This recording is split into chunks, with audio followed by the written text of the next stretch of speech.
шыға береміз. Міне. Оттаға не қоймыз?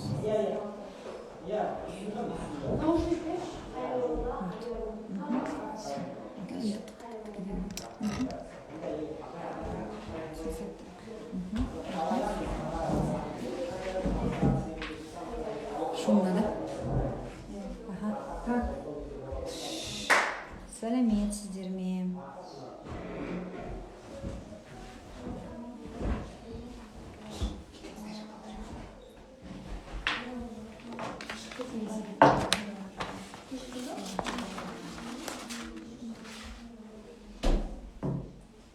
Қайырлы кеш. Эфиріміз 1 минуттан кейін басталады.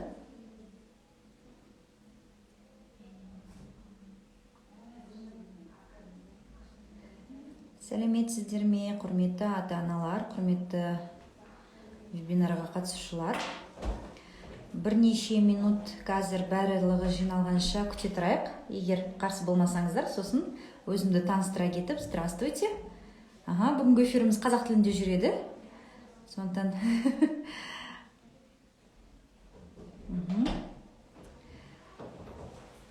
сәлеметсіз бе, қандай тақырыпта болады? Тақырыптың аты қазір экранда шығып тұр. Ата-ана мен баланың қарым-қатынасын жақсартудың 7 нақты қадамы. Жалпы ата-ана мен баланың арасындағы қарым-қатынастың психологиясы. Өте жақсы дейді. Қазір 21:00. Тағы бірнеше минут күте тұрсақ, толығырақ адамдар жиналғанша, өйткені біраз адамдар заявка тастаған қатысамыз деп, содан кейін мен өзімді таныстырып, тікелей эфирімізді бастайтын боламыз. Сәлеметсіздер ме? Қош келдіңіздер.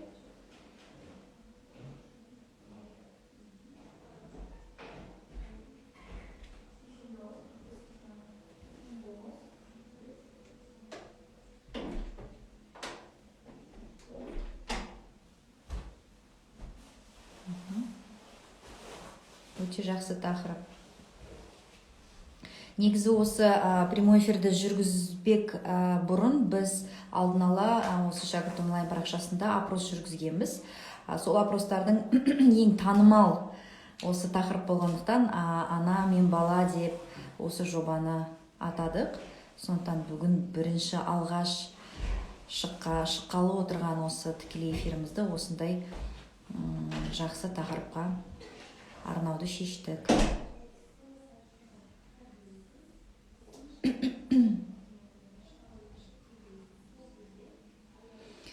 Сәттілік дейді Гаухар. Рахмет.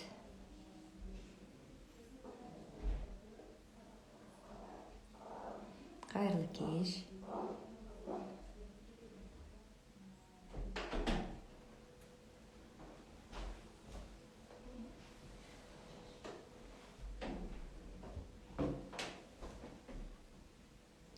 Қай пәннен сабақ бересіз? Қайырлы кеш. Мен психолог, арт-терапевтпін. Қазір кішкене адамдар жиналсын, содан кейін өзімді таныстыра кетемін деп басында айтып кеттім. Сондықтан кішкене күте тұрыңыздар, сабыр сақтап, өйткені көп адам регистрация жасады, қатысамыз деп. Сондықтан көңіл күйлеріңіз қалай, вебинарға дайындықтарыңыз қалай, кім егер случайно дейді ғой, кірген болса, бүгінгі вебинардың тікелей эфирдің тақырыбы бала мен ата-ананың қарым-қатынасын жақсартудың 7 нақты қадамы. Осындай керемет тақырыпқа тоқталған себебіміз, басында айтып кеттім, біз осы тікелей эфирге шықпас бұрын шәкірт онлайн парақшасында опрос жүргіздік. Сол опростың нәтижесі бойынша ең көп осындай запрос дейді ғой, осындай тақырыпта вебинарлар өтсе деген сауалдарменен бүгін осылай шығып отырмыз. Маған керек осы еді, машалла, керемет, қуаныштымын. Тағы 1-2 минут. Өздеріңіздің көңіл күйлеріңізден бөлісе отырыңыздар. Қалдарыңыз қалай? Менің көңіл күйім керемет.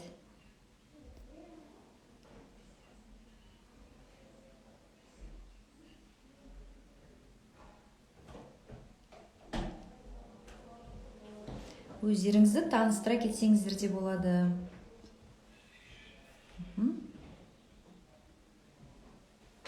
Аттарыңызды жазып, жастарыңызды, қанша жастасыздар, қанша балаларыңыз бар, соны жазып кетсеңіздер де болады. Қызық деп ойлаймын, біздің жалпы аудиториямыз жас аралығы қандай, соны біле отырамыз,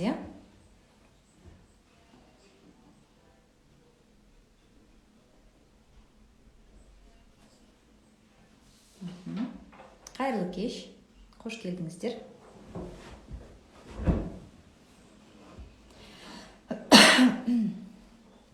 Присоединились. Отлично, что присоединились.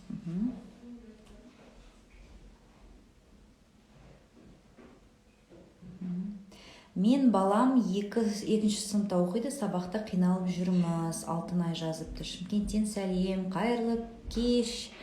Жасым 30-да, 3 ұлым бар, дейді Индира. Жасым 37, 4 баланың анасымын, машалла. Сәлеметсіз бе? Менің жасым 39, 4 қыз, 1 ұлым бар, машалла, керемет. Көп балалы аналарға әсіресе ерекше құрмет, өйткені қазір онлайн оқуменен, басқа да жұмыстарменен жұмыстарыңыз бәрін бітіріп, осы вебинарға қатысып, осындай бос уақыт тапқандарыңызға ерекше алғыс айтқым келеді. Жұмахметова Гаухар, Қызылорда облысынан, дейді, 32 жаста, 2 баланың анасымын, дейді, керемет, қош келдіңіздер. Жақсы, үлкенім 3-ші сыныпта, дейді, керемет. Жақсы, қайырлы кеш, қош келдіңіздер, құрметті вебинарға қатысушылар, Шәкірт онлайн парақшасының көрермендері.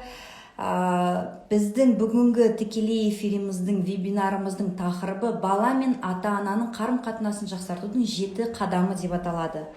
Бұл тақырыпты таңдаған себебіміз алдын ала опрос жүргізгендіктен ең танымал осы сауал болғандықтан осы алғашқы вебинарымызды осы тақырыппен бастағалы отырмыз. Менің есімім Рауана болады.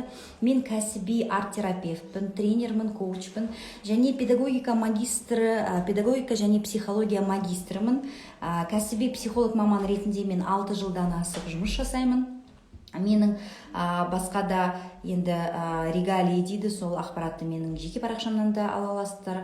Бүгінгі Құдай қаласа деп бастағалы отырған жобамыз ана мен бала жобасына арналып отыр. Шәкірт онлайн компаниясының жаңағы қалаушыларының ұсынысыменен қазіргі таңда болып жатқан жағдайларға байланысты және де ана мен баланың арасындағы психологиялық даму, соған көмек көрсету, рухани көмек көрсету, қалай біз көмектесе аламыз деген сауалдарды қоя отырып, осы жобаға мен келісім беріп, осындай Абай атамыз айтып кетпекші, мен де бір өзімнің бір кірпішімді қаласам, өйткені балалар біздің болашағымыз, дұрыс па? Ал балалар неден тәлім тәрбие алады, қайдан тәлім тәрбие алады? Әрине анадан. Сондықтан алдын ала енді осы ана мен баладан бастаған тақырыптарымыз әрі қарайда басқа қызықты отбасылық психология, әйел психологиясы, тағы басқа жанды жаңағы жанға қажет көптеген сауалдарды көтеретін тақырыптарға шығатын боламыз. Жақсы. Енді біздің бүгінгі тақырыбымыз бала мен ата-ананың қарым-қатынасын жақсартудың 7 қадамы. Тақырыпқа осы 7 қадамға келмей тұрып бастамас бұрын мен қысқаша жаңағы психологиялық жақтан бала мен ата-ананың қарым-қатынасының психологиясы деген ерекше бір жаңағы мәтін бар. Оған біз көп адам біледі, психология не екенін біледі, қарым-қатынас не екенін біледі. Алайда күнделікті күйбең тіршілікте біз көп нәрсеге мән бере бермейміз. Ал енді қандай банальный дейді ғой, енді қазақша баламасы өте қызық естіледі, сондықтан орысша айта кетейін. Банальный қандай болса да біз бәріміз үлкен адамдар, біз балалық шақтан келгенбіз. Біз бәріміз кішкентай бала болғанбыз. Алайда сол кішкентай бала болғанымыз есімізден шығып кетеді дағы. Біз өзіміздің балаларымыздың тәрбиесіне, қарым-қатынасына келген кезде біз басқаша іс-әрекет жасап, басқаша көзқараспенен авторитарлық, мен жақсы білемін, сенен де жақсы деген көп қағидаларымызбенен, ұстанымдарымызбенен біз балаларымызбен қарым-қатынасымызды алшақтатып жібереміз. Оны өздеріңізде білесіздер. Одан қала берсе қазіргі әлемдегі болып жатқан жағдайға байланысты елдердің бәрі онлайн оқуға, онлайн форматтағы оқуға өткендіктен бұл тағы қосымша қиындықтар тудырып жатыр, дұрыс па?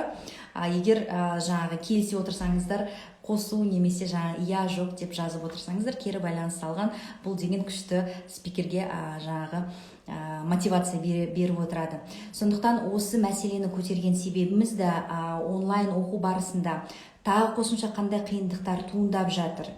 Ата-ана мен баланың арасындағы қарым-қатынас бұл бүкіл жаңағы өсіп келе жатқан баланың өміріне, жаңағы личность дейді ғой, адам болып қалыптасуына, жалпы болашағына өте зор мәні бар, дұрыс па? Өте қатты ықпал береді. Өйткені қазақта сөз бар жаңағы, балапан үйінде не көрсе дейді, ұшақ соны іледі дейді. Өйткені бала деген ол кәдімгі туа біте, ол таза парақ сияқты, дұрыс па? Ол жаңағы айналадағы нәрсені, ақпаратты қалай қабылдайды? Ата-анасының берген ақпарат арқылы қабылдайды. Ата-анасының мировоззрениесі дейді, соның призмасы арқылы бала қабылдайды. Демек бұл, яғни бұл не деген нәрсе?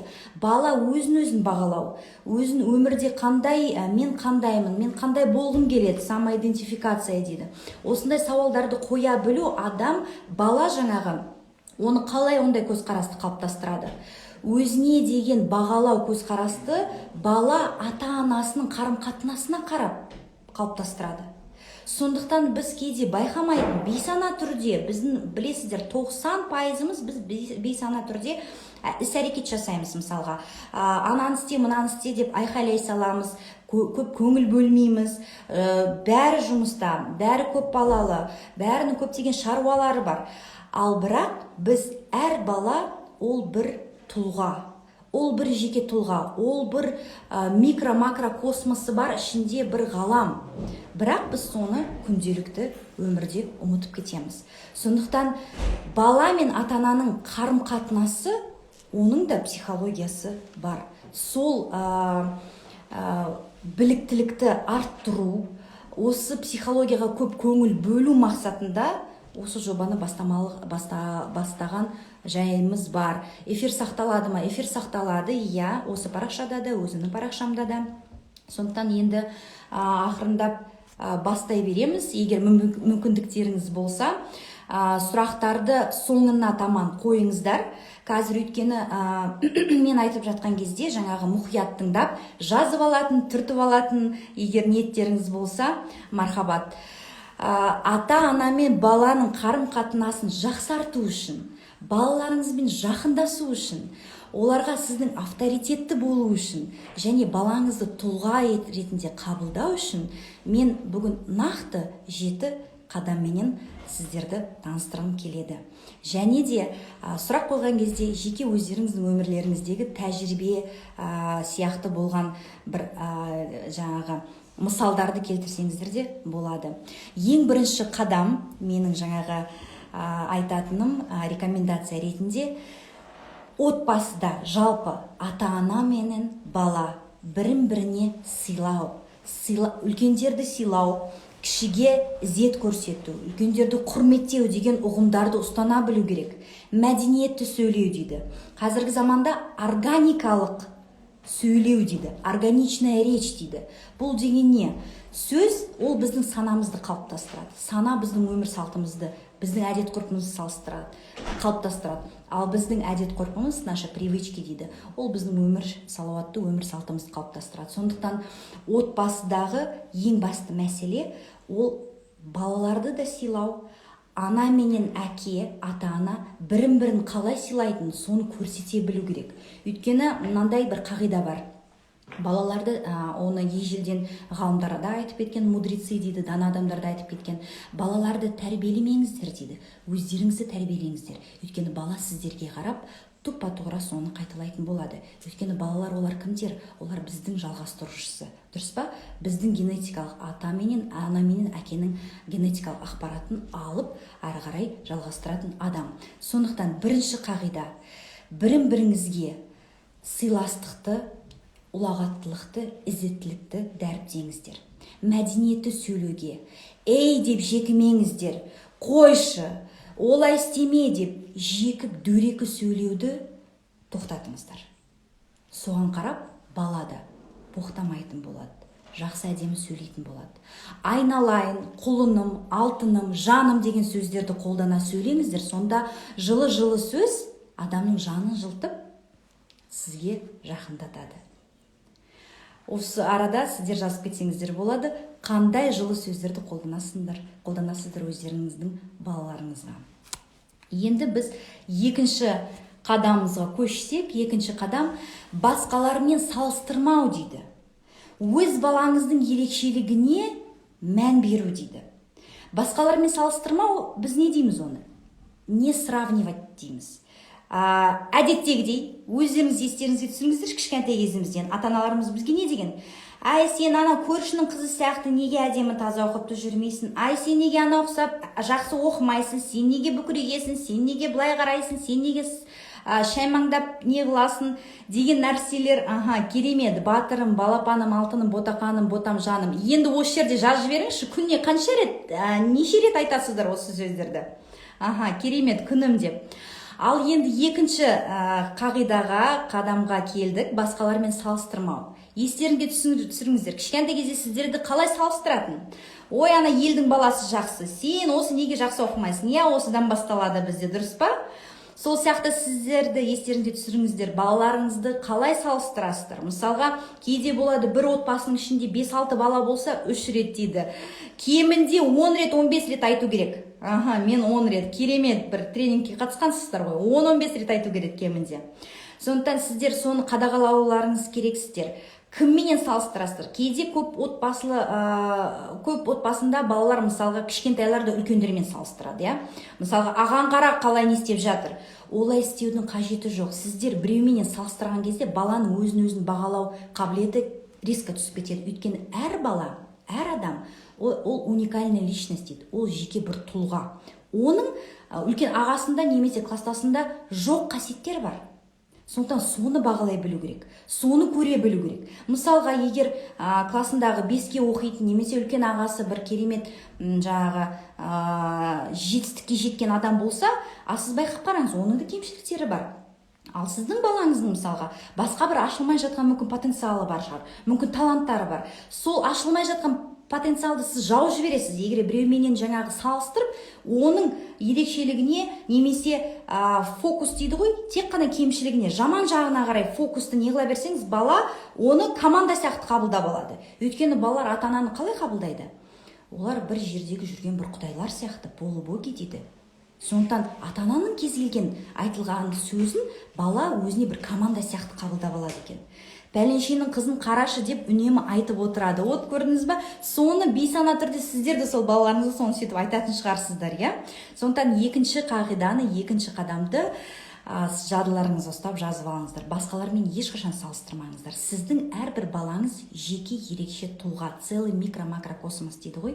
Оның кемшіліктеріне емес, ерекшеліктеріне мән қойып, фокусты соны ұстап, сонда ғана оның потенциалын аша алатын боласыздар. Үшінші қадамға көштік. Үшінші қадам сын айтпау дейді. Орысша критика дейді. Мақтап, қолдау көрсету дейді. Мақтау, поощрение дейді. Сын айтпау, критиковать етпеу. Біз көбінде не істейміз?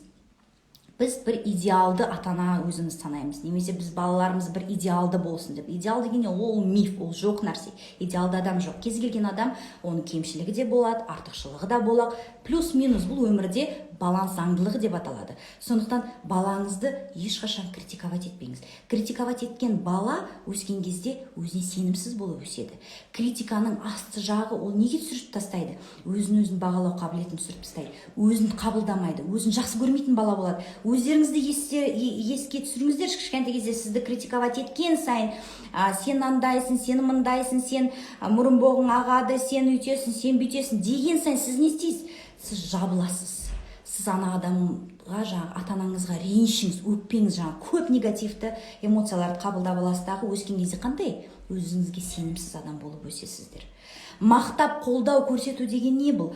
Бұл деген жаңағы жаман нәрсені істесе де, бұл сенің тәжірибең, сен бұдан осындай тәжірибе ал келесіде осылай істеме деп жаңағы тек қана ұрып соғып немесе жаман дөрекі сөйлеп қана емес, бірақ жаңағы тәртіп тәжірибе ретінде, мысал ретінде көрсетіп, ал жақсы нәрсені айтқан кезде, мысалға еврейліктер Израильде баланы қалай тәрбиелейді, олар жаман жағын көрсетіп, сенің минусың осы, ал жақсы жағын олар тоже көтереді. Сен мынаны, мен білмейтін нәрсені, мысалға қазір балалар әсіресе неде мықты? IT технологияда, онлайн оқуда да мысалы балаларға қиындық туып жатқан жоқ. Үлкен ата-аналарға қиындық туындап жатыр. Балалар тез ананы кіріп кетеді. Олардың қасында әрине біз қайда қалып кеткенбіз. Соны да мысалға, сен мынада күшті сен программа устанавливать ете алады екенсің, сен күшті тез байланысты, кері байланысты, сен видео, қандай керемет клиптар, видеолар жазады. Вот осыны жетістіктерді айта отыру нені береді балаға? Өзіне сенімділікті береді. Көрдіңіздер ма? Сондықтан қарапайым осындай мысалдарменен, қарапайым өздеріңіздің саналы регресс дейді ғой, кішкентай кездеріңізде сіз өзіңізге деген қандай қарым-қатынасты армандадыңыз, сондай қарым-қатынасқа ақырында көшу, оған үйренуге болады. Енді келесі қадамымызға көшейік. 4-ші қадамымыз бұл тәуелсіздікке үйрету дейді. Бұл деген не? Көп ата-ана баласын кейде шектен тыс еркелетіп жібереді. Әсіресе көп күткен балалар, немесе бір жалғыз баласы бар, немесе бір өзін ақсүйер балалар болады. Не істейді олар? Арасында бүйтіп айтып қояды. Егер сіздер сондай болсаңыздар, немесе жаңағы комментарийлеріңізді жаза отырыңыздар. Сен мықтысың, сен күштісің, сен бәрін өзің білесің. Бірақ мына мен өзім істей салайын, Сен ананы барып магазинге бәрін сен есептей аласың, бірақ мен өзім барып нанды алып келе салайын. Өзім мусор шығара салайын. Өзің киімді үтіктей салайын деп жаңағы баланы вроде сен үлкенсің, ақылың бар, күштісің деп отырасыздар дағы, и сразу же сол жерде сіздер оған мүмкіндік бермейсіздер самостоятельно соны жасауға. Ол нені білдіреді? Ол деген сіз оған сенбейсіз. Оны қабылдаған бала өзіне сенімсіз өседі. Никчемный дейді ғой. Мен күшті, ақылдымын, мамам, анам, әкем мені жақсы көрген соң айта береді. На самом деле маған акасы сенбейді екен, мені магазинге барып алып келуді де, ақшаны да бермейді екен деген ой қалыптасады. Көрдіңіз бе? Ол оны айта алмайды сізге. Өйткені ата-ананың айтқаны заң. Көрдіңіздер ме? Сондықтан балаға сенімділік арттырудың әрі қарай тәжірибесі, практикасы беріңіздер. Кішкентайдан көрсін. Тамақ пісіріп көрсін, бірақ басы қасында тұрыңыздар. Киімін үтіктесін, төсегін жинасын, жаңағы осы тәуелсіздік дейді, независимость дейді. Сонда бала қиналған сәттерде, мен өзім істей аламын ғой, мен ата-анам маған осындай күш-жігер берген, менің керемет екеніме деп өзіне сенімді бол. Ондай бала қандай болып өседі? Кез келген қиындыққа қарамай өзінің мақсатына оңай жететін, мықты тұлға болып өсетіні, ол 100% гарантия беремін сізге. Келесі біздің 5-ші қадамымыз бала мен ата-ананың қарым-қатынасын жақсартатын тақырыптағы. 5-ші қадам бірге көңілді уақыт өткізу дейді. Бала көңіліне мұқият болу дейді. Сонда 2 тезистен тұрды. Бірге көңілді уақыт өткізу. Естеріңізге түсіріңіздерші, жазып жіберіңіздерші қазір. Соңғы рет сіздер отбасыңызбенен бірге, балаларыңызбенен, балаларыңыз қалаған жерге қашан бардыңыздар? Біз көбінде жаңағы өзіміздің жұмыстарымызбенен супермаркетке барамыз, туысқан үйіне барамыз, тойға барамыз, анда-мында барамыз, тек өзім істей береді екенмін, тезірек болайын деп едім. Вот көрдіңіздер ма? Соны айтып жатырмын, біз бейсана түрде, автоматты түрде дейді. Біздің бейсана негізі бізді жалқау қылып жібереді. Біз автоматты түрде энергияны жоғалтпау үшін сол нәрселерді қолданады екенбіз. Бірге көңілді уақыт өткіз, жазып жіберіңіздерші. Соңғы рет қашан сіздер балаларыңызбен отбасы болып, балаларыңыз қалаған жерге бардыңыздар? Мен сенімдімін, что көбісі уже есіне де ала алмайды. Қашан соңғы рет барғандарыңыз? Эфирді сақтасаң жақсы болшы. Сақталады. Көрдіңіздер ма?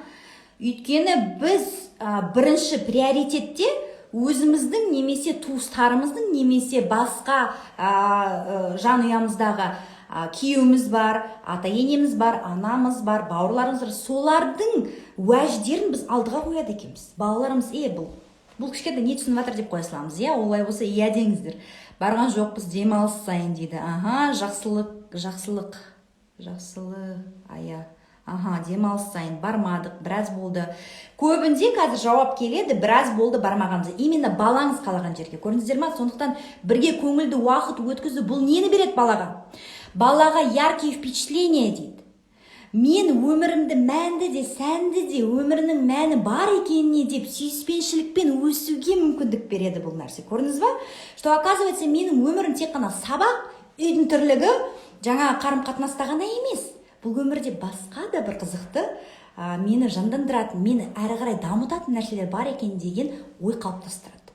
Бала көңіліне мұқият болу деген не? Баланың көңіл күйіне, настроение дейді ғой. Мысалға, қандай сәтсіздіктер болды, қандай жетістіктер болды, соларменен жұмыс жасау арқылы сіз баланың қандай деңгейде дамып келе жатқан, немесе не оны уайымдатады, немесе не оны қазіргі уақытта қандай проблемасы барына сіз көңіл бөле аласыз. Сондықтан бұл мәселелерді тереңіректе, Құдай қаласа, алдағы вебинарларда ашатын боламын. Соңында менің қазір соңында айтып кететін бір ой келді маған. Болашақта жақын арада мүмкін керемет осы марафон өткіземіз. Ата-ана мен баланың қарым-қатынасын жақсарту үшін, баланың өзіне сенімділігін арттыру үшін соңында қазір айта кетемін. Сондай марафонға жаңағы мен анонс жасаймын, иә. 5-ші қадам, бірге көңілді уақыт өткізуді жиырақ ритуалға айналдырыңыздар. Балаларыңыздан сұраңыздар, қайда бар демалғысы келеді. Бала көңіліне мұқият болыңыздар, сұрақ қойыңыздар, қандай жетістіктер бар, қандай реніштерің бар, не мазалап жатыр деген сияқты сұрақтарды көбірек қойыңыздар. 6-ші қадам, себеп сылтаусыз балаға сүйіспеншілігіңізді көрсетіңіз. Мен сені жақсы көремін, құлыным, алтыным деген сөздерді күніне 10-15 рет айту керек. Бұл нені білдіреді? Біріншіден, бұл мен сені сүйемін, мен сені жақсы көремін деген сөздің энергетикалық, вибрациялық энергиясы мықты, керемет. Сіз балаға защитный күніне өзін қорғайтын керемет энергия, күш, қуатын сыйлайсыздар. Бірінші. Екінші нәрсе, балаға сенімділік. Ата-ана мені жақсы көреді екен деп, балдармен сөйлеспейді екенмін. Оның бәрін все это можно изменить дейді ғой. Қалағандарын істейін, бірақ мені тыңдамайды, соткамен ойнап, сабақ оқымайды өзім. Соткаменен ойнайтын балалардың басқа проблемасы бар, ата-анасы көп көңіл бөлмегендіктен сен соткаменен отыршы деп не қылады. Сонда балаға уже дағдыға айналдырып кетеді. Это компенсация отсутствия времени дейді ғой. Себеп сылтаусыз балаға мен сені жақсы көрем деген нені білдіреді? Баланың сүйіспеншілігін арттырады, баланың жылуын, баланың жүрегі жылы болады. Осы ата-анасынан мен сені жақсы көрем деп өскен бала ешқашан қарттар үйіне тастамайды ата-анасын. Ол құрметпенен, сыйластықпен, алғыспенен өсетін бала болады. Өйткені оның жадысында, жүрегінде қалып қалады. Кішкентайынан мен сені жақсы көрем деп айта берсе. Көрдіңіздер ма? Сүйіспеншіліктеріңізді аямаңыздар. Себеп сылтау іздемеңіздер. Бір нәрсе жасап қойсады, бала мен сені қатты жақсы көрем, бірақ мына жерде сен бір қателік жасадың деп осылай подход жасаңыздаршы. Көресіздер, сіздердің қарым-қатынастарыңыз балаларыңыз 180% өзгеретініне мен кәміл сенемін. Мен де сөйлеспейді екенмін. Жабырқамаңыздар, мұңаймаңыздар. Алла қалап сіздер осы эфирге де тегін келген жоқ шығарсыздар, еш нәрсе бекер емес дейді ғой. Енді 7-ші қадамымыз біздің. Себеп сылтаусыз балаңызды аймалап құшақтаңыздар. Бұл жаңағы сүйіспеншілік айтуменен бірге жүретін нәрсе. Бұл біріншіден сіз өзіңіздің аналық, әкелік жылуыңызды сыйлайсыз. Балаға күшті күш-қуат беріледі, сенімділік беріледі, сүйіспеншілік беріледі, жүрегі жылиды, оның өкпе реніші кетеді. Ол сіздің құшағыңызда болған кезде бала өзін қандай сезінеді? Қауіпсіз. Мысалға, бала жатырында жатқан кезде, ана жатырында бала жатқан кезде, ол қауіпсіз болған. Баланы құшақтаған кезде бала тап сондай эмоцияға бөленеді екен. Сонда оны жаңағы ренжітетін, уайымдататын нәрсенің бәрі өздері кетіп қалады. Бала өзін мен қауіпсіз өмірдемін, мен бақыттымын, мен керекпін деген нәрселерменен жадысына ұстап, бала керемет бақытты болып өсетіне 100% мен сенемінді, кепілдікті бере аламын. Енді эфиріміздің соңына қарай мен жаңа айтып кеткендей, маған бір керемет идея келді қазір. сіздерге және тыңдамайды, сотка ойнайды. Бұл ақырын бұл әдет қалып кеткен. Қазақта бар ғой, ауру қалса да әдет қалмайды дейді, иә? Бірақ сол әдетпен жұмыс жасауға болады, оны кері айналдыруға болады. Бұл бір кері әсерін қалдырған әдет, онымен жұмыс жасауға болады. Сол үшін мен сіздерді болашақта егер ата-ана мен баланың қарым-қатынасын жақсарту, мысалға мынандай бір тақырыпта марафон жүргізсем, отбасыдан алынатын 5 сипаттама, баланың болашағына әсер ететін 5 сипаттамаменен жұмыс жасау. Бұл деген не? Бұл деген жаңағы әлеуметтік роль, бұл деген жаңағы өзін қандай стильде ұстау, үшіншісі жаңағы құндылықтар, қондырғылар, сосын жаңағы өзіне және өзгелермен жаңағы границы дейді ғой, қорғандар қоя білу. Бұл марафон не береді ата-аналарға? Ата-аналарға өмірінің мәнді, сәнді болуына сенімділік арттырады. Бұл балаңызбенен едәуір жақындасуға, оны басқа қыр-сырынан көруге мүмкіндік береді, сіздердің көздеріңізді ашып. Бұл марафон басқа тағы не береді? Жаңа әлемге бір серуен жасағандай өздеріңізге бір ашу жасайсыздар. Бұл жаңағы марафон сіздерге жаңа құндылықтарды алып келеді. Ал балаңызға бұл не береді? Егер сіз осындай керемет құнды нәрселерді, ақпараттарды алатын болсаңыздар, практикалық марафоннан, бала ол өзіне сенімді болып өседі, ол өзін бағалау қабілеті өседі, өзін жақсы көру қабілеті өседі. Өйткені сіздің қарым-қатынас өзгерген кезде балада да осындай автоматты түрде өзгерістер пайда болады. Ол ата-анасымен қарым-қатынасын жақсаруына сенімді болады. Болашақта өміріне мәнін табу дейді ғой, смысл жизни дейді. Осыны табады. Ол смысл жизни, мысалға, ол мамандық табуда, маңызды бір шешім қабылдауда бір сенімділік керек балаға. Соны сіз бере аласыз осы марафонның нәтижесінде. Және отбасыда қандай адамдармен араласуға болады, болмайтын, осындай жеке өзі тұлға болып шешім қабылдай алатын мүмкіндіктерді алатын балаға, осындай баланың ата-анасын осындай марафонға өтуге мен сіздерге ұсыныс жасаймын. Марафон шамасы бір 10 күндік марафон, бағасы 5000 теңге, шартты түрде қазір 5000 теңге деп айтайық. 10 күн тікелей интерактивті жұмыс жасаймыз. Осылай жабық группада прямой эфирларға шығамыз. Кері байланыстарда конкретный дейді ғой, жеке кейстерді солармен жұмыс жасаймыз. Егер деп жаңағы осы 10 күндік марафон балаларменен қарым-қатынасты жақсартып, олардың болашағына әсер ететін керемет ақпарат, құнды нәтиже, тәжірибелер алғым келеді деген ата-ана біздің жаңағы WhatsApp чатымызға заявка тастаңыздар. 10 күндік марафон, бағасы 5000 теңге. Мен 5 адам алуға дайынмын.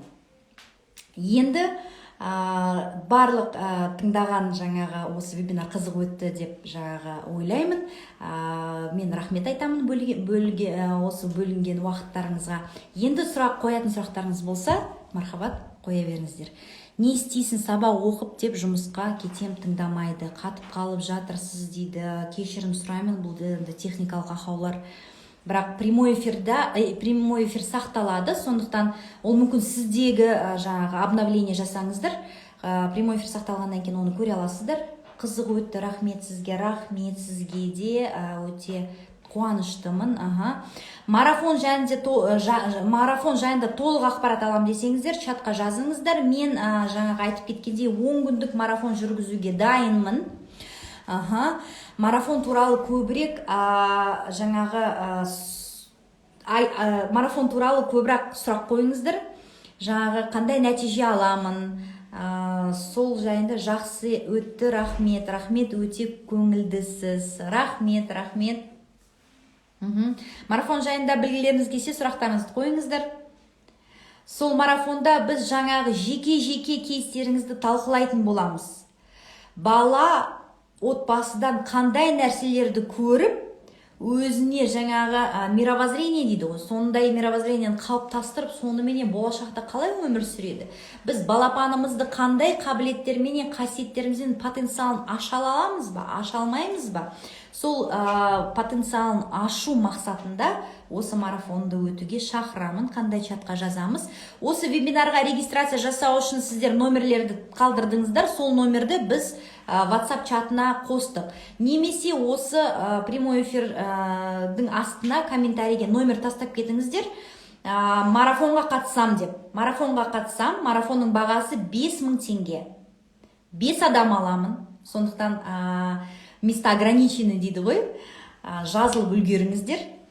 Ол марафонның нәтижесі, мен айтып жатырмын ғой, мен істе деген рекомендациялар жасасаңыздар, мен сіздерге 100% гарантия беремін. Сіздер қалаған нәтижелеріңізге қол жеткізесіздер. Қалаған нәтиже не ол? Ана мен баланың ең бірінші бақытты сезінуіне. Дұрыс па? Өйткені біздің мақсатымыз да сол ғой. Балалар өзінің осы отбасыға келгенде, сіздердің отбасыларыңызға келгенде бақытты болуын сезіну, дұрыс па? Сіздің де идеалды болмасаңыз да, бірақ мен ана ретінде женское счастье дейді ғой, жетістікке жеткенім осы марафонның нәтижесінде сондай сезімдерге бөленетініңізге мен сенемін. Балам жақсы оқиды, қызым бар, сабақ оқында баламды ұрсып жіберем, қызым дәптерлерін жыртып нерв шыдамай кетеді. Сізді бірінші рет тыңдап тұрмын, жақсы түсіндіре алады екенсіз. Кітап оқуға қалай қызығушылығын арттырамын. Бұл туралы біздің марафондар өтіп жатыр. Біздің шәкірт онлайн парақшасынан таба аласыздар қосымша ақпараттарды бұл жөнінде, жақсы ма? Менің 4 балам бар, бала тақырыбы өте қызық мен үшін. Жақсы. Тағы қандай сұрақтар бар? Дұрыс айтасыз, бақытты сезіне алу. Әрине, ана күйбең тіршілікте белка в колесе или орысша былай айтады ғой, қандай день сурка дейді, иә? Таң атады, күн батады, күн осылай өтіп жатады. Біздің кішкентай балаларымыз қалай есейіп кеткенде байқамай қаламыз. Ал кейін есейген кезде, ол келіп бір сұрақ қойған кезде, мынау не деп жатыр, мына кім баласы дейміз, көп адамдар. Сонда бұл нені білдіреді? Біз өз баламызды да жетіп білмейді екенбіз. Өйткені біз сол күйбең тіршілікпен, қамымызбенен жүреді екенбіз. Баланың қарым-қатынасы қалай жақсартуға болады? Осы сауалдарға жауап алу үшін, тәжірибе түрде проработка жасау үшін мен сіздерді 10 күндік марафоныма шақырамын. 10 күндік марафонда сіздер баланың болашағын қалыптастыратын 5 сипаттама дейді, 5 характеристика отбасынан қалай алады, оны қалай қалыптастырасыз, баланы потенциалын қалай ашу, осы марафонына шақырамын, 5 адамды аламын, 10 күндік марафон 5000 теңге тұрады. Заявка тастаңыздар, мен 5 адамды алуға дайынмын. 10 күн марафонның ішінде біз кері байланыс конкретный жеке-жеке кейстермен жұмыс жасаймыз. Соны мен айтқан рекомендацияларды жасасаңыздар, мен сіздерге 100% кепілдік берем. Қарым-қатынасыңыз өзгеріп, балаңыздың да өзіңіздің де өзгерудің нәтижесін көресіздер. Баланың оқу қызығушылығын қалай оятамын. Марафонға келіңіздер. Баланың оқу қызығушылығын қалай оятамын. Бұл жерде енді білу керек. Балаңыз сенге оқығысы келмейді, дұрыс па? Балаңызбенен общение дейді ғой, кері байланыс ала білу керек. Ол неге оқығысы келмейді? Мүмкін сіз ақыс көңілі білесіз, мүмкін сіз оған мысалға уәде берген нәрсеңізді істемедіңіз, ол сізге деген протесті дейді. Көрдіңіз ба? Кері мен айтқан нәрсем мағынам істемеді, мен оқымаймын деген жаңа забастовкасы болуы мүмкін. Оны жаңа білу керек. Дұрыс айтасыз, қу тірлікпен өтіп жатыр балалық шағы дейді. Бұл әсіресе алаңдататын, көп балалы бар ата-аналарды алаңдататын нәрсе, иә. Бір балама көп көңіл бөлем, бір балама тіпті бөле алмаймын деген сияқты. Марафон қашан басталады? Адам жиналған кезде біз алдын ала анонс береміз, қатысушыларға қосымша бағдарламаны береміз. Өйткені меніменен жетік болашақта да таныса бересіздер. Мен практикпін, мен тренер-коучпын, сертифицированный, халықаралық деңгейдегі. Сондықтан мен нәтижеге жұмыс істейтін адаммын, результат дейді. Сондықтан нақты бағдарлама, нақты қандай кейстер, енді марафонның мен сіздерге айтайын 80% бұл практикалық жұмыстар болады. 1000 теңгеден 25 адам алсаңыз болмай ма дейді. Бұл 1000 теңгелік марафондарды жүргіземін, бірақ ол басқа тақырыптарда болады, ал отбасылық құндылықтар баланың болашағын қалыптастырады деген бұл өте күрделі тақырып. 10 күнде мен қазір шамалап айтып отырмын, иә? Бірақ менің тәжірибеме сүйене отырып, 10 күннің ішінде сіздер керемет қағидаларды өздеріңізге жадыларыңызда ұстайсыздардағы сол қағида ережелерімен жүре отырып, сіз балаңыздың потенциалын ашуға әбден мүмкіндік болады. Бұл ұсыныстарыңызды жаңағы біз өзіміздің командамызбен көреміз. Жаңа 1000 теңгеден 25 адам алсаңыз болмай ма дейді. Көп балаларға қиындау болады ау. Көп балалы ата-аналарға жаңағы енді бізде менеджерлермен сөйлесіп көру керек. Мен ойлаймын, скидкалар қарастырылады. Ол жағын жаңағы жеке сосын жазып жіберіңіздер. Шаршап отырмын дейді. Жаңағы оқысы келмейтін бала ғой. Сен не істеп шаршадың? Ары қарай сөйлесіңіз. Өйткені кез келген сұрақ, кез келген тақырып бұл нені білдіреді? Сіз оның өміріменен қызығушылық танытып, онымен араласқыңыз келіп отыр. Мүмкін балаңыз үйренбеген шығар. Сіз одан неге оқығың келмейді деп мүмкін даже сұрамайтын да шығарсыз. Баланы оған үйрету керек. Сізге маңызды, қызық. Балам дейді, шаршап отыр. Мен түсіндім. Балаңыз неге шаршайды? Соны сұраңыз. Не істеп шаршадың? Сол сұрақ қою арқылы сіз әрі қарай общение дейді ғой, әрі қарай сол қарым-қатынасыңызды, общенияларыңызды дамыта аласыздар. 1000 теңгеден болса қатысамын дейді. Жақсы. Ұсыныстарыңызды жаза беріңіздер, пікірлеріңізді жаза беріңіздер. Біз бәрін эфирден кейін де қарастыратын боламыз. Жақсы. Мен енді жаңағы айтып жатырмын ғой, өзім тәжірибеме сүйене отырып, менімен жақын танысатын боласыздар әлі де. Сондықтан менің тәжірибем бойынша жаңағы шарты сондай.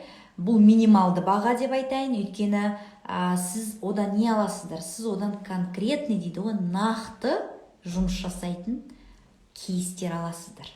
Қалай өз балаңызды жаңа қыр-сырынан ашасыздар? Қалай балаңызға подход жасауды үйренесіздер? Бұл деген индивидуальный жұмыс жасауменен пара-пар болайын деп тұр. Бірақ марафон болғандықтан оның шарты осындай. Кері байланыс бұл жеке жаңағы жабық жұмыс чатында, WhatsApp немесе Telegram чатында жүреді. Сонда сіз жеке жаңағы әр қатысушыменен жеке кері байланыс жұмыс жасайтын боламыз. Жақсы, сұрақтарыңыз егер болмаса, онда бүгінгі вебинарымызды, прямой тікелей эфирімізді бітірейік.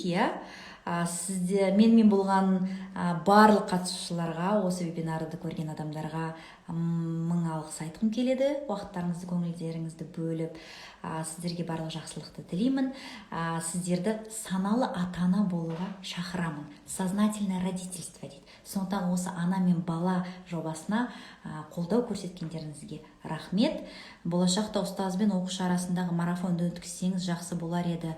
Жақсы, рахмет. Қазіргі жағдайға байланысты болғандықтан марафонға скидка жасап берсеңіздер жақсы болар еді.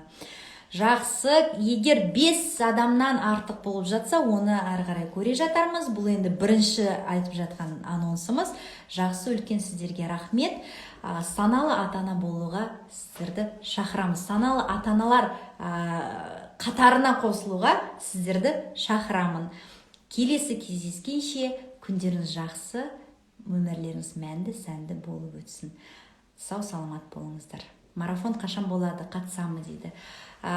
Заявка тастаңыз, болатын алдын ала анонс жасаймыз, бағдарламасын жібереміз. Скидка болса қатысар едім. Жазып жіберіңіздер заявкалеріңіз бәрін, пікірлеріңіз бәрін WhatsApp-қа немесе осы жерге директке, шәкірт онлайн директке, жаңа комментарийге жазып жіберіңіздер. Сау болыңыздар.